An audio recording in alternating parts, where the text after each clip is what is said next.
Hey guys, it's Johnny, the guy who's been making the videos. I don't normally show my face, or I haven't really done the whole face talking to you guys before, but I figured for this episode for this video I would, just because of how important this video is to me. This whole thing that I've been doing with, reviewing all the episodes of The Flash, it started because I wanted to do this video, but I figured I should probably do a few of those reviews before I do this video. And I finished all of the reviews, I just have to edit them. It takes a while. So I will be I'll be uploading those up hopefully tomorrow or, sometime this week. Like I said, it's quite hectic doing all the editing, and sometimes I screw up, so I'll have to go back and do it again. And I hate doing that, so bear with me. Anyways, let's get to the point. So this whole video is basically, I'm going to give you my theory with every single piece of evidence that I have. I mean, every little piece. And I'm going to give you all of my thoughts on the evidence and, on why I believe that the person that I think is Savitar is Savitar. I'm not 100% sure. I want to say that I'm a good 75-80% sure, just because of how much evidence I have. I mean, if I have this much evidence, there's a reason for that. And if I am wrong, which I really hope I'm not, because if I am wrong, I will have to question my detective skills for the rest of my life, because it's been a long time that I've been watching watching and rewatching season 3 episodes just to get all of this evidence. So if I am wrong, I will probably hide in my room for a week and cry for a little bit. No, I'm just kidding. I'm not going to do that. But I will be upset that I was not right because of how much evidence I have. But I guess time will tell. The CW, when they reveal it on The Flash, they will reveal it to the world, and that's when we will see if I am correct or if I am not. So, wish me luck on that. Anyways, this video will be about who I believe Savitar is. And I'm going to just go ahead and say it right now. I think that Savitar is Julian Albert. And before you guys start getting out of the video and, logging off YouTube and going crazy, give me a second to explain just briefly why this makes sense. If you go back to season 2, and I know season 2 has nothing to do with season 3, but if you've learned anything from The Flash, if you've been paying attention, is that in every season, they tease things for the next season. And they do it very, very, very subtly. So sometimes you won't see it until you go back and rewatch it. I don't know why I went back to watch season 2. I guess I figured, why not? There's so many questions I have about who Savitar is under the armor. So I might as well go back and watch season 2. So I did. And there's an episode that after this video, if you do not agree with me on why I think it's Julian Albert at any point in this video, because I know maybe one or two things you'll agree with me on for sure, but if you don't agree with me on anything or any of the evidence that I have to justify why I think Julian Albert is Savitar, go back and watch the season 2 episode titled The Return of the Reverse Flash. The reason I want you to go watch that episode is because my theory is based off of what happens in that episode. So, like I said, if you do not understand anything or you don't agree with me at all on my theory after you watch this video, the whole video, go back and watch that episode and then come back and watch this video, and I promise you will agree with me on at least one of the points that I make. At least one, but you will agree with me on one thing. So, yeah, just go ahead and do that. Let's go ahead and get started, shall we? I'm not going to be talking like this. I'm going to do voiceovers on pictures and text, so you guys can actually see what I'm talking about, okay? Because I know you guys don't want to see me for the whole video. That's a long time to just be looking at me. I'm not that good looking. So, yeah, before I get started, though, I do want to make a quick shout out to a good friend of mine.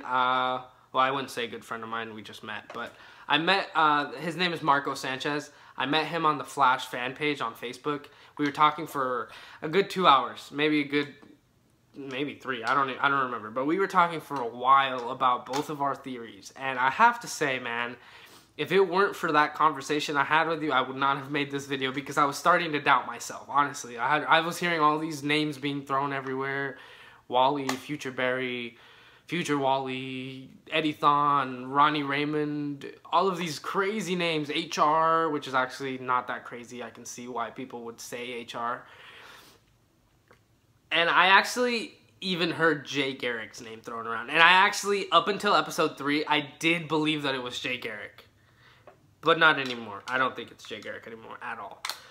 So, yeah. So, thank you, Marco Sanchez, for helping me kind of like cement, you know, my theory in my mind. And just, you know, accept myself that I do wholeheartedly believe that Savitar is Julian Albert. So, yeah. Thank you, man.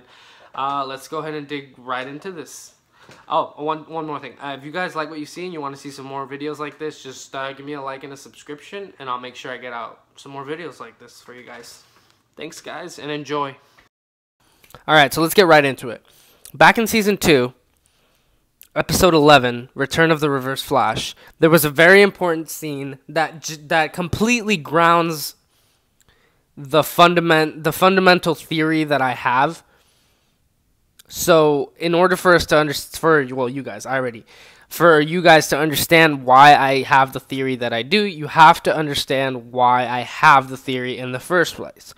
So, I'm going to play the audio for you guys so you don't hear me talking. You guys are going to hear the authentic audio from episode 11, okay? Okay, Bear? I'm good. Yeah, it's just a lot. Eddie Thon died, so Eobard Thon should have been erased out of existence, right? Not necessarily. It's just possible Eobard was in the Speed Force, protecting him like a bomb shelter, keeping him alive and his timeline intact. It's what's known as a timeline remnant. What now? Here, let me show you. This is now, here, today. This is the time Thon comes from.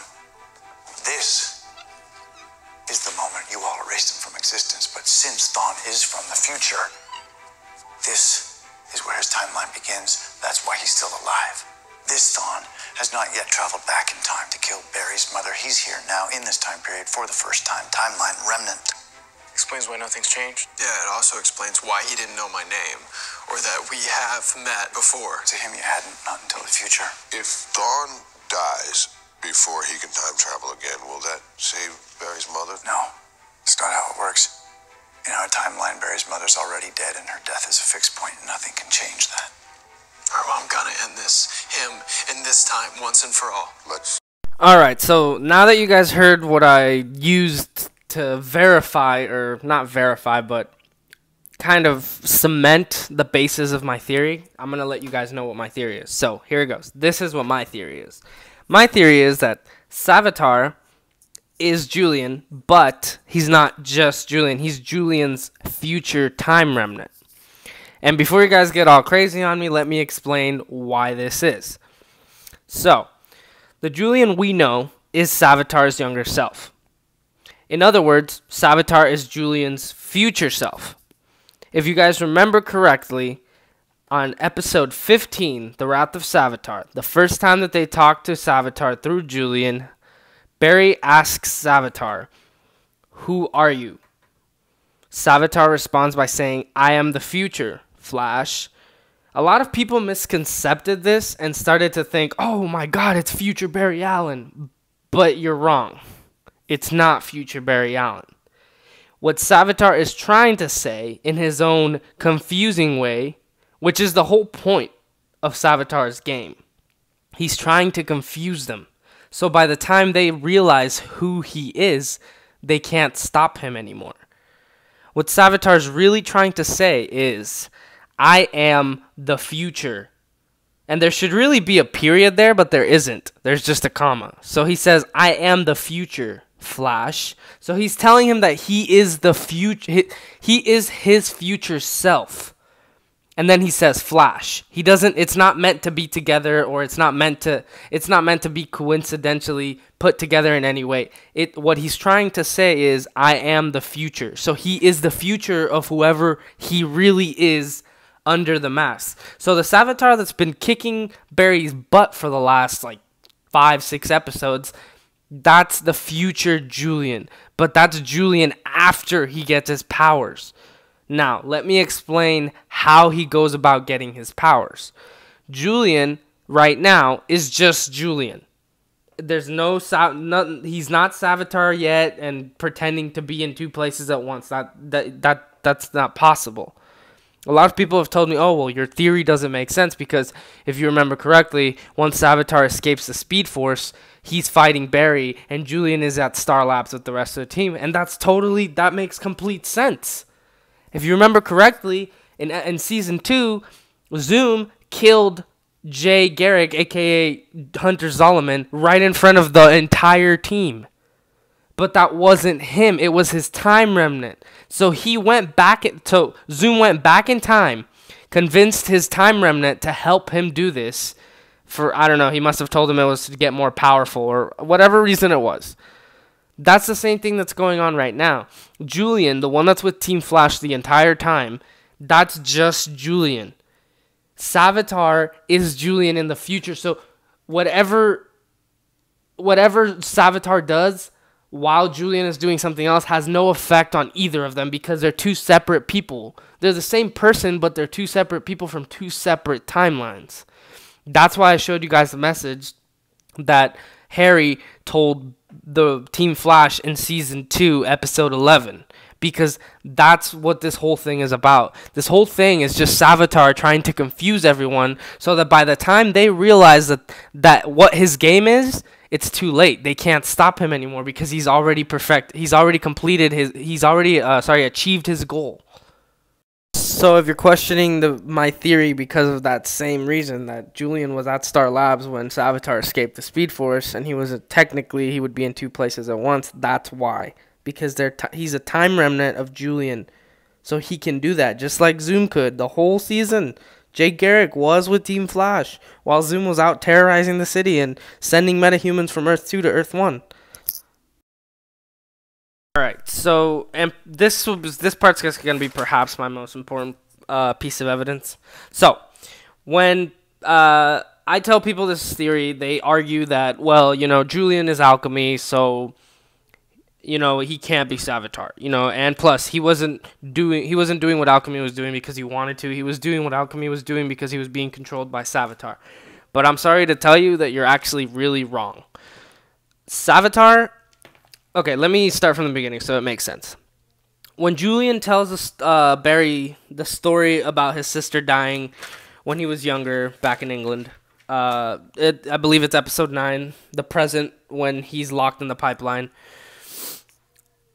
He tells Barry that his sister told him one night his sister had appeared to him. He doesn't know if it was a vision or if he was hallucinating or whatever. But his sister had already died, and he was at home alone, and his sister appeared to him, and she told him that she told him about the Philosopher's Stone and where he could find it, and that if he did find it, she would come back to life. So we know from the recent episodes and even from the beginning that Savitar does trick people. He does trick people into doing things that they otherwise wouldn't do. For example, Cisco opening the box in episode 9 when he saw Dante and Dante told him that he would come back if he opened the box. He would come back to life and they could be together.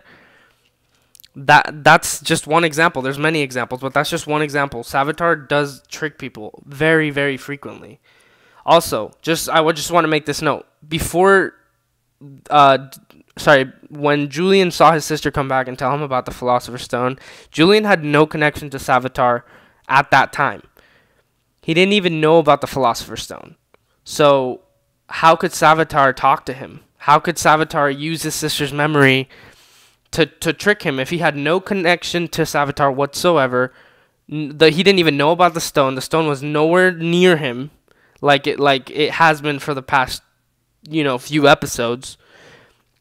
So that's a good question. Like, how did Savitar contact him? And that's because it's his future self. So his future self can obviously contact him because it's his future self. They share the same. It's the same person, just in a different timeline of events in a way, because the Savitar is Julian's future time remnant. So when Julian went on his expedition to India to find the stone, which is where his sister, the vision of his sister had told him that the Philosopher's Stone was located, he says in a little voiceover that the voice that had once guided him has waned. So we know that Savitar. I'm assuming that it's Savitar, or maybe he thinks it's alchemy, but I think it's Savitar because even, for example, when he was at the hospital during episode 7, Killer Frost, when he was at the hospital, you hear Savitar say Julian. So I'm just gonna go ahead and assume that he's talking about that voice. He's talking about is Savitar. So when his fellow scientists tell him that they found the box, or that has a stone in it, Julian went to open it. One of the scientists that was in the room with him told him that maybe he should wait, and he made the exact same look that Cisco made when he was in Star Labs and he was gonna open the box, like if he was mesmerized. So before he opened it, he said it needs to be set free, and I'm quoting him. And when he opens it, he starts to yell, and you can tell by his facial expression that he's yelling. Now, the first time I saw this episode and I saw him make that yelling face, I was wondering, like, why would he yell? When Cisco opened the box, he didn't yell.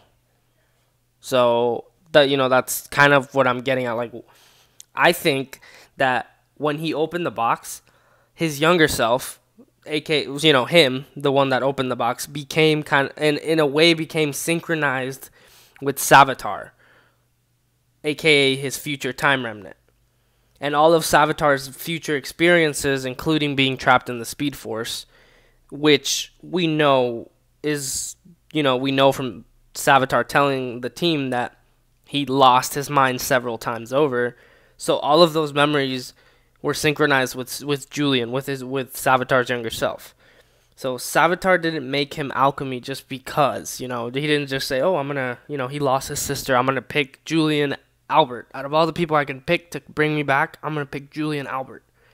No, he chose him to keep him close, to have him do his dirty work because he was still trapped in the Speed Force.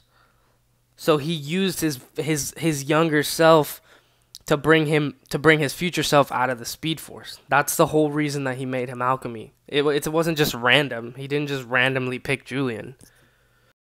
Alright, so before I start the next point of evidence, well, it's kind of like a piece of evidence. It's not really evidence. It's just a statement that I'm going to make. So I just want to point out that on episode 9, The Present, after Barry and the team talks to Savitar for the first time through Julian, Barry states to the whole team, but he's referring it to Julian, that alchemy and Savitar have the same voice. So he comes to the conclusion that they're the same person, that there never really was a Savitar, or an alchemy. That Savitar was just talking through Julian, calling himself alchemy. So that's actually really important, and I'll tell you why. It confirms what I've been saying since I started this video. Savitar and Julian are the same person. They're just from different times in the timeline. Savitar's from the future. Julian is from, well, to Savitar he's from the past, but to us he's just Julian, the Julian we know.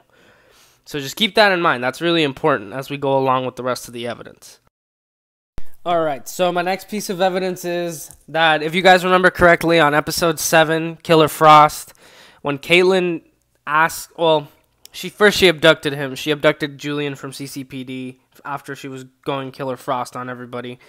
And she took him to the cold food warehouse and asked him to create an algorithm that would find anybody that has searched the name alchemy in the last 6 months.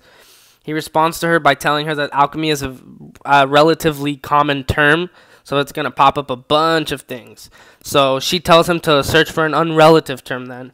He responds to her by asking her what term, and she says Savitar. And as soon as she says that, look at the face he makes. Now, I might be just speculating, or I might just be trying to find a reason to, point the finger at him. You could say that if you want. But come on, tell me that face that he makes doesn't make you question something about him. He looks concerned. He looks worried. The face he made he looks worried and concerned that Caitlyn said that name. I mean, I know Julian is a serious guy, but even for him, that face he made, that raises some suspicion. At least with me, it did. When he made that face, that's the first moment that I knew. I was like, "Yep, something is wrong with this guy," and it's not just because he's alchemy. Like it's not just that. It's something else. So I think that the reason he made that face is because he didn't expect Caitlyn to know that name. He didn't expect her to ask him, of all people, to search for that name. Alright, so another point that I want to cover is something that I covered earlier. It's really brief, that I'm just going to cover it really briefly, but earlier I talked about it and I didn't really get into specifics with it because I was waiting to talk about other things. So what I want to talk about is in episode 7, towards the end of it, we see a scene where Julian's at the hospital laying on the bed, and Savitar calls for his name, kind of aggressively, if you will. And we know from the show, because they've actually said this, that only metahumans from Flashpoint can hear Alchemy's voice, or Alchemy / Savitar, same person, in their heads. So why is Julian hearing him in his head if he has no connection to Flashpoint? He wasn't a metahuman in Flashpoint, as far as we know so far, and it's been 16 episodes, so if he really was a metahuman from Flashpoint, they would have said it by now. So how is it that he can hear Alchemy / Savitar's voice in his head? And there's a real simple answer to that, and that's what I've been saying. That's my theory. They're connected. Julian and Savitar are connected because they're the same person, just from different points in the timeline. And if you guys remember, on episode 2, after Barry reset the timeline and everything, and then the rival got his powers, and he was trying to fight Barry. Barry went to meet him up at the to see him at the mill because they found him. And this is the first time that Barry met Alchemy, and Alchemy said, "I'm preparing this world." And that's what he was referring to. He's preparing this world for his own return, because we know now that that's Julian. So that was that was basically Savitar, future Julian, telling Barry that he's preparing this world for his return, his own return. He's using his younger self to ensure that his future self's return is successful. Alright, so my next piece of evidence happens in episode 9, the present.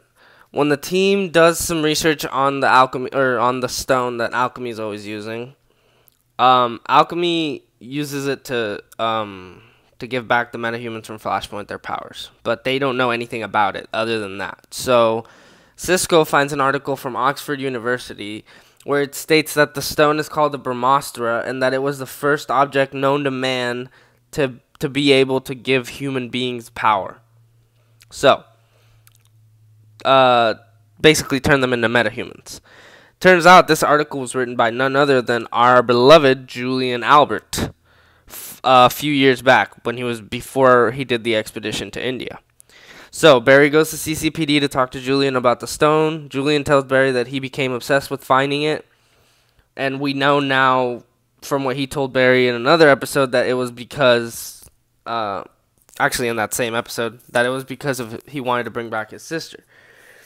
So he tells Barry that he became obsessed with it, but that they never found it. Now, we know that this is a lie, because in the episode we know that that's a lie, because at the beginning we see that he does find it. So he lied to Barry about that. Barry follows by asking Julian if in his research he's ever come across the name Savitar. Now, I want you to pay close attention to the image I'm about to put on. Look at Julian's face. The face that Julian makes is so weird. Like, I mean, this far in the episode, I was starting to doubt him, but I didn't have my eyes set on, oh yeah, that's Savitar. So when he made this face, I was like, whoa, like what the hell? I know, like we know later in this episode he does become Alchemy, But that's just crazy. Like, I mean, the face he makes is like he's worried. It looks like he's worried. It's similar to the face he made back in episode 7 when Caitlin mentioned Savitar as well. So Julian turns around after he made that face. He turns around and tells Barry that as far as he knows, Savitar was the first meta ever granted speed. So to the few people that have heard my theory before, a lot of them make the argument that Jay told Barry that Savitar, well, in episode 9, when Barry went to go get help from Jay in Earth 3, Jay tells Barry that Savitar was the first man ever granted speed. But what I believe that Jay was trying to say was that he was really the first man ever granted speed through the Philosopher's Stone. Because if he's talking about the first man ever granted speed, as far as this Earth is concerned, Barry was the first man ever granted speed. So there's this. I feel like that's the theme that we see very, very often in this season. Misconception. The writers, I don't know if it's the writers. I think it's the writers and the actors, because they do a phenomenal job of selling it. They mislead you on purpose. They say things that can mean 3, 4, or 5 even different that could have 3, 4, 5 different meanings, and most people just take, the first thing they can think of. Like, it's the same thing like with when Savitar says, "I am the future Flash." A lot of people took that and they were like, "Oh my God, it's Barry from the future," but it's not. It's a misconception, and that's the whole point. Savitar's whole game, this entire time, since the season started, his whole game is trick everyone. He's a trickster in a way. I mean, he tricks people. He makes them think one thing, and then by the time they realize that it's not that and it's something else, it's already too late, or it's getting to the point where it's too late to do anything about it. Alright, so my next piece of evidence is that in episode 9, after they convinced Julian to let them use him as a connection to the stone to talk to Savitar, after they do talk to Savitar, they all agree that they need to destroy the stone in order to stop anything else from happening with it. So Julian tells them that the stone is impossible to destroy. And I'm not gonna say that that's sketchy, because I can believe that. I mean, it's pure energy, so how do you destroy pure energy? After that, Jay suggests that they throw it into the Speed Force. Says that the Speed Force is eternity itself. So they go do that. We saw that after they throw the stone into the Speed Force, Barry gets thrusted into the future. He sees the future, all that. After they get back, Jay goes back to Earth 3, and Barry goes into the Cortex to talk to the rest of the team. Joe asks him, "So the stone, it's gone?" And Barry responds, "Yes, it's gone. It's lost in the Speed Force." Julian responds by saying, "Good, good," which I thought was strange, because, I get that, if you're watching it the first time, you're just thinking, "Oh, well, he was being controlled by that thing," so I can understand why he would be relieved that it's gone, but we know now that Savitar's entire plan was to get the stone into the Speed Force. So for Julian to be the first person to say good, good, I don't know. To me, that was kind of sketchy. This isn't a very strong piece of evidence, but it's something that I found interesting. So maybe in the future, with future episodes, it'll be cleared up. But I just thought that was a little weird that Julian would say that. Alright, so the next piece of evidence is Season 3, Episode 10, when Caitlin goes to CCPD to talk to Julian and ask him if he can help her get rid of her powers. Julian responds to her in a very rude way, by the way, that he doesn't help metas get rid of their powers. He puts them in prison, or he locks them up, basically. The next day, I believe, Julian texts Caitlin, tells her to come by CCPD so he can talk to her. Basically apologizes to her for being an asshole. She tells Julian that, I know that you're having a hard time getting over what happened with Alchemy, but it's not your fault. You're not responsible for all of the things that Alchemy did. That was just Savitar controlling you. If anything, you're the victim. Which I think this part's actually really important, because I believe that was Savitar's plan the entire time. That's why he picked his younger self in the first place. make him look like the victim. Nobody's gonna ask questions. By the time it's too late, by the time they realize that it's him, that Savitar is his older self, it's gonna be too late. They can't do anything about it.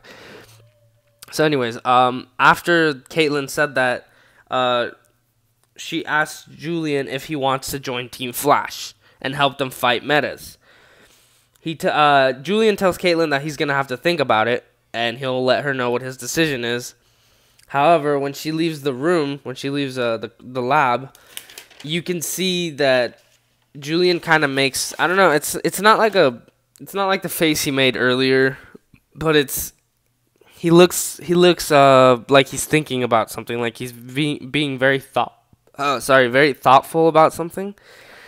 And I think that what he's really thinking is like that his plan is going according to the way he wanted it to, Savitar's plan. Because the whole point was, make them think that you're the victim. I mean, come on. When Barry takes his mask off, it shows Julian that it's him. Why would you do that? Even if it is Julian and he's not talking to you, why would you do that so fast? I mean, literally, Julian was in the pipeline for like 20 minutes, and then Barry took off his mask and showed him who he really was. So I think that's the whole point, the whole card that Julian's playing. He's trying to earn everybody's trust, make everybody think that he's the victim. So, and to support this claim, in episode 15, Savitar says, "I'm closer to my freedom than I have ever been. Every step you make, every move you make, only brings me closer to it." So Savitar is saying this because after Julian joined the team, he was seeing everything that the team was doing. Everything they did, everything they didn't do, and the reasoning behind why they did it. So therefore, Savitar was seeing everything that Julian was seeing because, like I said earlier, their minds are connected because Savitar is Julian's future time remnant. Okay, so next. So if you remember on episode 12, Untouchable, after Iris gets attacked by Clive Yorkin at her apartment, Julian begins to blame himself, saying that this is happening because of him, because when he was Alchemy, he gave Yorkin back his powers from Flashpoint. After after they get Iris to Star Labs, and Caitlin is freezing Iris's arm to stop the spread of the decay so she doesn't die, she loses control. And Julian is the one that goes up to her and grabs her arm and reminds her that she's not Killer Frost, that she's Caitlin Snow. So she ended up gaining control again, and that led to actually saving Iris because Julian was able to find a cure, or not a cure, but it was it's an antidote to save Iris from the decay spreading even more. So as Julian's heading out at the end of the episode, Julian's heading out of Star Labs. Caitlin goes up to him and tells him that, thank you for saving Iris's life and thank you for helping me remember who I really am. Julian responds by saying, well, I wasn't going to let Iris die at the hands of Killer Frost now, was I? So what I think Julian was really trying to say is Iris must die by my hand in the future. So if he would have let Killer Frost or Clive Yorkin kill Iris, he couldn't make Barry suffer like he told him he would when they talked to him through Julian. Alright, so a lot of people are probably wondering, thinking that my theory is crazy because Savitar had already escaped the Speed Force in episode 15, so he was already free, so he had accomplished his goal, basically. So Julian, the present Julian, is irrelevant. But that's actually not true. My theory, I believe that the only reason Savitar needed to escape the Speed Force was to give present Julian his speed. If you remember correctly, in episode 15, before Savitar escaped the Speed Force, Barry asks Savitar, when do we meet? Savitar responds by saying, not long now. You're there when I become who I am. Barry says, you're saying I caused you to get your speed? I created you? Savitar responds by saying, oh no, I created myself, Barry. Only I can bring out my greatness. So I believe that what he's really trying to say is that this entire time, the whole plan was, his plan was to escape the Speed Force, but that's only so that his future self could give his younger self, or present self in our timeline, back his speed. Because, I mean, he said it to Barry. I created myself. He's his older time remnant. Savitar is Julian's future time remnant, so he has to escape the Speed Force in order to so once he escapes the Speed Force, he can give Julian back his speed and create himself. Alright, so next piece of evidence is, if you guys will remember, in episode 16, Into the Speed Force, when Jessie goes to find Savitar to fight him because she's pissed off about what he did to Wally, Savitar says to Jessie as soon as she gets there, he says, "Jessie, quick, I knew you would come for me." Jessie says, "How did you know I would come here?" Savitar responds by saying, "Because I've already lived this before." But that's actually a lie. That's not true. He's lying to her. He is the future time remnant from the timeline prior to Barry creating Flashpoint. What that means is that the events he lived, the events Savitar lived, Julian's future time remnant, are completely different to what he's living now. When Barry went and changed the timeline and created Flashpoint and then reset things, he reset most of those events. Harry's even said it before. It's impossible to predict the ramifications that can happen if you change the timeline. So, also, another thing to kind of like justify this is, remember when Jay told Barry, when Jay and Barry were talking in episode 9, at the end, after Barry had seen the future, Jay tells Barry, "Just as there are infinite Earths in the multiverse, there are infinite possibilities to the future. It's always bending, always changing. Every decision you make creates another alternative future. The future isn't written, Barry." So, keeping that in mind, how did he know? How did Savitar know that Jessie was going to go look for him? Well, if you remember correctly, Julian was in the room when Jessie made it very clear to the rest of the team that she was going to go after Savitar with or without their help. Okay, so our next piece of evidence is also from episode 16, Into the Speed Force.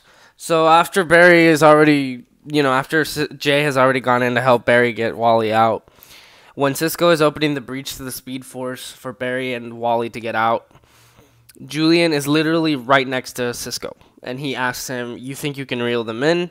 Cisco responds by saying, "I've never felt this much harmonic feedback. It feels like the Speed Force is about to," and he doesn't finish the sentence, and that's when Barry and Wally fly out of the Speed Force.